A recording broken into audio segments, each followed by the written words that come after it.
नमस्कार साथियों। संविधान का हमारा जो पार्ट छूटा हुआ था प्रस्तावना के बाद, उसको हम आगे आज से कंटिन्यू करेंगे।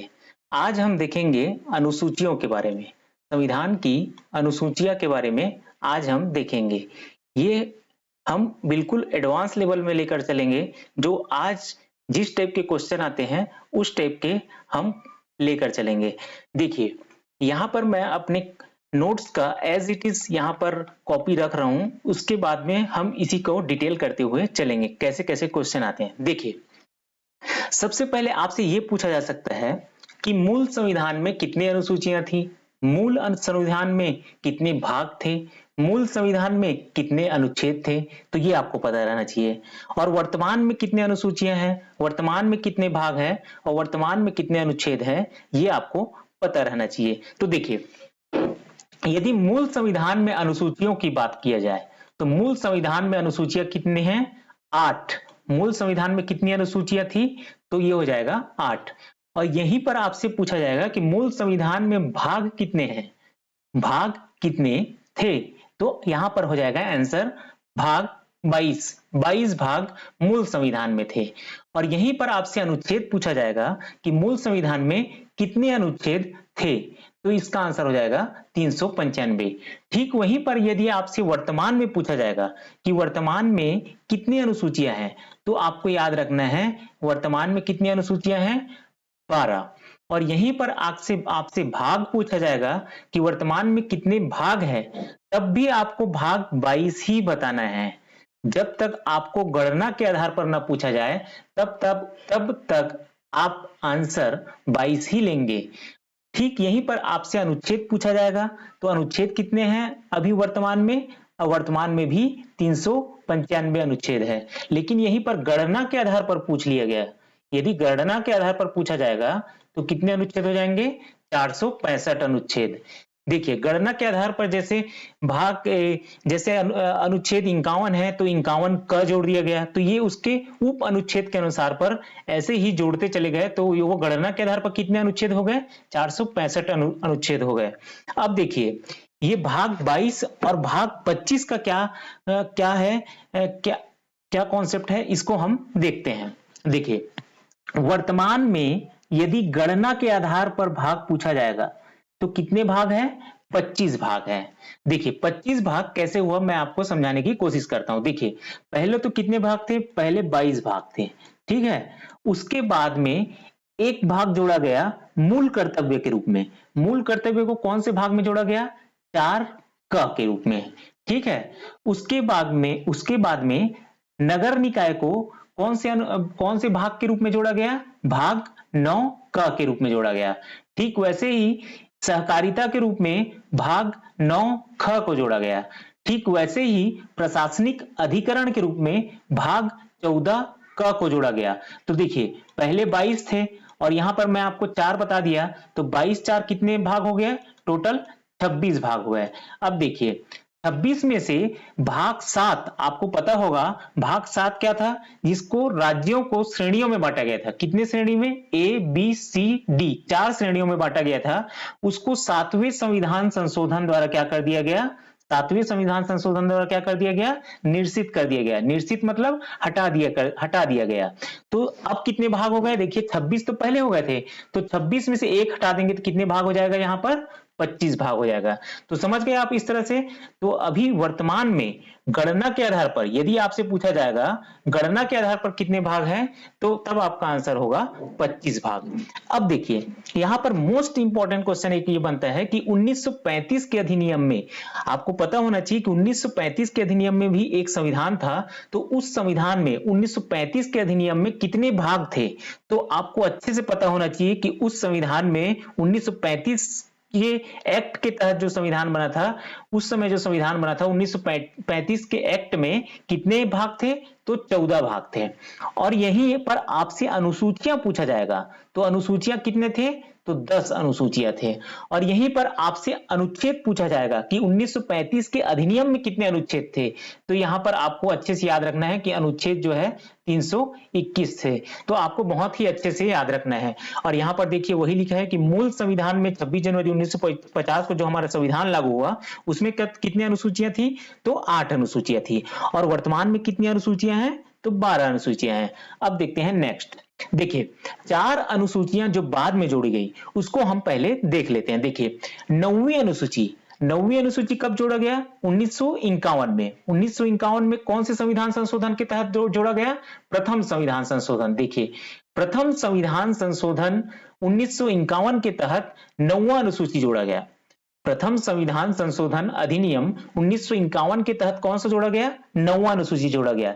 और 9वां अनुसूची का संबंध किससे है, तो 9वां अनुसूची का संबंध किससे है, भूमि सुधार से है। तो ये आपको अच्छे से याद रखना है। अब देखिए यहां पर एक क्वेश्चन जो है बहुत ही आजकल ट्रेंड में चल रहा है, आजकल ऐसे क्वेश्चन पूछे जाते हैं कि 9वीं अनुसूची का संबंध कौन से अनुच्छेद से है, आपसे यह पूछा जाएगा। तो आपको बहुत ही अच्छे से याद रखना है, अनुच्छेद 31B से 9वीं अनुसूची का संबंध है। तो अनुच्छेद 31B क्या है, इसको हम आगे देखेंगे। फिलहाल आपको याद रखना है कि 9वीं अनुसूची का संबंध किससे है, 31B से है।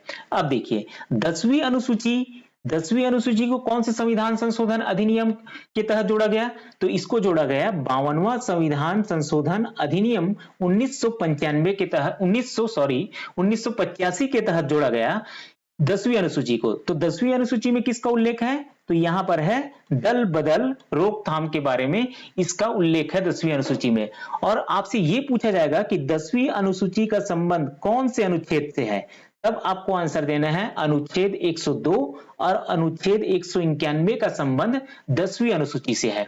ठीक वैसे ही 11वीं अनुसूची, देखिए यहां पर स्टूडेंट जो है बहुत ही गलत करते हैं कि 11वीं अनुसूची का संबंध किससे है। यदि उनसे पूछा जाएगा तो वो डायरेक्ट बताते हैं कि पंचायती राज से है, लेकिन ये बहुत ही गलत बात है। 11वीं अनुसूची का संबंध किससे है, पंचायती राज के कार्य एवं शक्तियां से है। किससे है, पंचायती राज के कार्य एवं शक्तियां से है। और पंचायती राज में बहुत सारे अनुच्छेद हैं, तो पंचायती राज में ये 11वीं अनुसूची जो है, पंचायती राज के कार्य एवं शक्तियां जो उल्लेखित है 11वीं अनुसूची में, उसका संबंध कौन से अनुसूची से है। यहां पर यदि आपसे ऑप्शन में देकर 243A, 243B, 243C और 243G ऐसे देकर यदि आपसे पूछा जाएगा तब आप पेपर में फंस जाएंगे। तो आपको बहुत ही अच्छे से याद रखना है 243G का संबंध जो है 11वीं अनुसूची से है।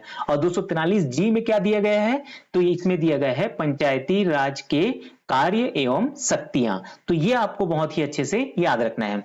अब देखिए 12वीं अनुसूची, 12वीं अनुसूची को कब जोड़ा गया, तो इसको जोड़ा गया 74वां संविधान संशोधन अधिनियम 1992 के तहत जोड़ा गया। अब देखिए 12वीं अनुसूची का भी संबंध किससे है, तो यहां पर ये देखिए नगर पालिकाओं के कार्य शक्तियां एवं प्राधिकार से है। देखिए यहां पर भी स्टूडेंट ये मिस्टेक करते हैं कि 12वीं अनुसूची का संबंध किससे है, तब वो बताते हैं कि नगर पालिकाओं से, लेकिन ये बिल्कुल गलत है। नगर पालिकाओं के कार्य शक्तियां एवं प्राधिकार का संबंध 11वीं अनुसूची से है। यानी 12वीं अनुसूची का संबंध कौन से अनुच्छेद से है पूछा जाएगा, तब आपको आंसर देना है 243W से, 243W से। ये आपको बहुत ही अच्छे से याद रखना है। आजकल इस तरह के क्वेश्चन पूछे जा रहे हैं कि किस अनुसूची का संबंध कौन से अनुच्छेद से है, तो ये आपको बहुत ही अच्छे से याद रखना है। अब देखिए जब प्रथम संविधान संशोधन हुआ 1951 में, तब राष्ट्रपति कौन थे और प्रधानमंत्री कौन थे, इस तरह के क्वेश्चन आजकल पूछे जा रहे हैं। तो आपको बहुत ही अच्छे से याद रखना है, जब प्रथम संविधान संशोधन हुआ 1951 में, तब राष्ट्रपति थे डॉक्टर राजेंद्र प्रसाद जी, और उस समय प्रधानमंत्री थे पंडित जवाहरलाल नेहरू जी।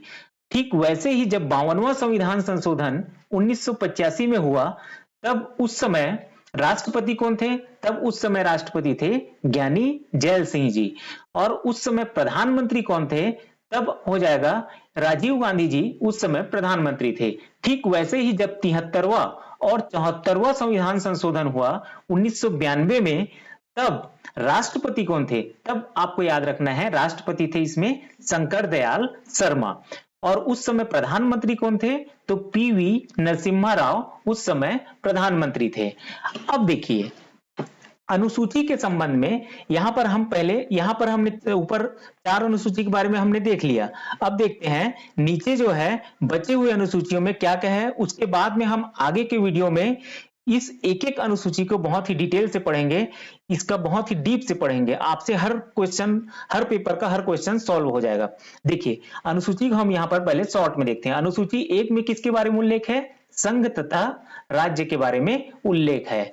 और ठीक दूसरी अनुसूची में किसके बारे में उल्लेख है? वेतन और भत्ते के बारे में उल्लेख है। इसमें किसके वेतन भत्तों का उल्लेख है, इसके बारे में हम आगे वीडियो में बहुत ही डीप से और डिटेल से देखेंगे।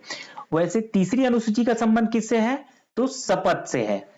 ठीक वैसे ही चौथी अनुसूची का संबंध किससे है? तो राज्यसभा में सीटों के आवंटन से है। और पांचवी अनुसूची का संबंध किससे है? एससी एसटी क्षेत्र में प्रशासन से है। यहां पर देखिए बहुत ही अच्छे से ध्यान रखना है, जब पांचवी अनुसूची में एससी एसटी क्षेत्र के प्रशासन का उल्लेख है तो इसमें 4 राज्य को छोड़कर, उनमें से 4 राज्य कौन कौन सा है? असम, मेघालय, त्रिपुरा और मिजोरम। तो छठवीं अनुसूची में कौन कौन से राज्य के प्रशासन को उल्लेख बताया गया है? जो पांचवी अनुसूची में 4 राज्य को हम छोड़े थे, उसी राज्यों का उल्लेख जो है अनुसूची 6 में उन राज्यों के प्रशासन का उल्लेख बताया गया है। मतलब अनुसूची 6 में असम, मेघालय, त्रिपुरा और मिजोरम के प्रशासन के बारे में बताया गया है। और अनुसूची 7 का संबंध किससे है? तो सूची विभाजन से, 7 से सूची विभाजन, 7 सूची विभाजन से इसका संबंध है। ठीक वैसे ही अनुसूची 8 का संबंध किससे है? तो भाषाएं से है। इसमें भाषाओं के बारे में उल्लेख है।